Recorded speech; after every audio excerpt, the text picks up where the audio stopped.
पर निजी अस्पताल में बड़ी लापरवाही उजागर हुई है। दरअसल बच्चे को एक्सपायरी दवा दे दी गई और दवा पिलाने के बाद बच्चे की तबीयत बिगड़ी है। बताया जा रहा है कि दवा 2 साल पहले ही एक्सपायर हो चुकी थी, लेकिन बड़ी लापरवाही यहां पर सामने आई है। परिजनों और ग्रामीणों ने इसके बाद यहां हंगामा किया है। डॉक्टर पर कार्रवाई की मांग की जा रही है। मौके पर बीएमओ और पुलिस पहुंचे हैं। 50 से ज्यादा एक्सपायरी दवाएं भी अस्पताल से जब्त किया गया है। वहीं अस्पताल के साथ साथ दवाई दुकान को इस वक्त सील किया गया है। ये तस्वीरें आप देखिए, इस जगह की ये तस्वीर है। बच्चे को किस तरह से एक्सपायरी दवा देने की लापरवाही अस्पताल द्वारा की गई है। दवा पिलाने के बाद बताया जा रहा है कि बच्चे की हालत बिगड़ी है, जिसके बाद बच्चे को अस्पताल में एडमिट भी किया गया है। 2 साल पहले दवा एक्सपायर होने की जानकारी निकलकर सामने आ रही है। परिजनों और ग्रामीणों ने इसके बाद हंगामा किया है। इंद्र कुमार हम इस वक्त हमारे साथ हमारे सहयोगी जुड़ रहे हैं। इंद्र, जिस तरह से ये घटना सामने आई, एक बड़ी लापरवाही किसी की जान के साथ। जी, ये बहुत ही बड़ी लापरवाही है, क्योंकि जो बच्ची है 1.5 साल की है और बच्ची के माता पिता इस आस में कान्हा हॉस्पिटल जो तिल्दा के दीनदयाल चौक पर संचालित है पहुंचे थे कि उनकी बच्ची ठीक होकर घर जाएगी। लेकिन डॉक्टरों ने जो उनके साथ जो दवा दी है और पैसों के लालच में 2 साल पुरानी एक्सपायरी दवा देकर जब भेजा है, तो निश्चित रूप से डॉक्टरों की न केवल लापरवाही है बल्कि सिर्फ पैसों के लिए ही डॉक्टरी करने का भी बात सामने आई है।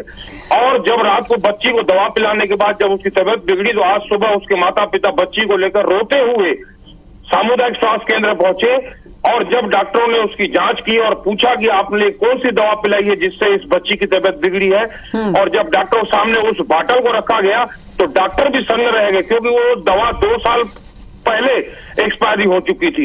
112 रुपए लेकर और अपनी फीस को अलग से लिया गया था और उस बच्ची के माता पिता को दवा दी गई थी।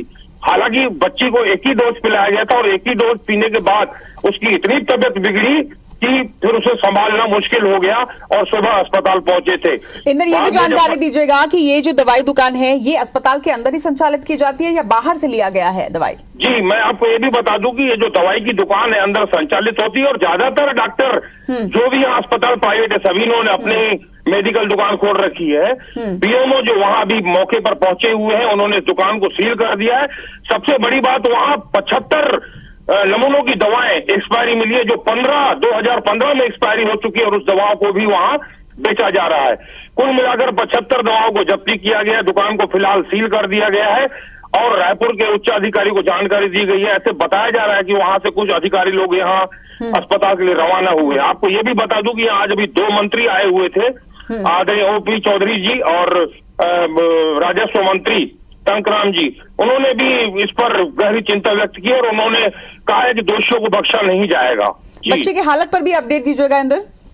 मैं आपको बता दूं कि बच्चे की डॉक्टरों ने जिस प्रकार बताया, बोले तत्काल पहुंचने का डॉक्टर बच्ची की अभी हालत ठीक है और बच्ची को उनको घर वापस भेज दिया गया है। उनके माता पिता को भी ये कहा गया कि घबराने की बात नहीं है, उन्हें दूसरी दवाई दी गई है।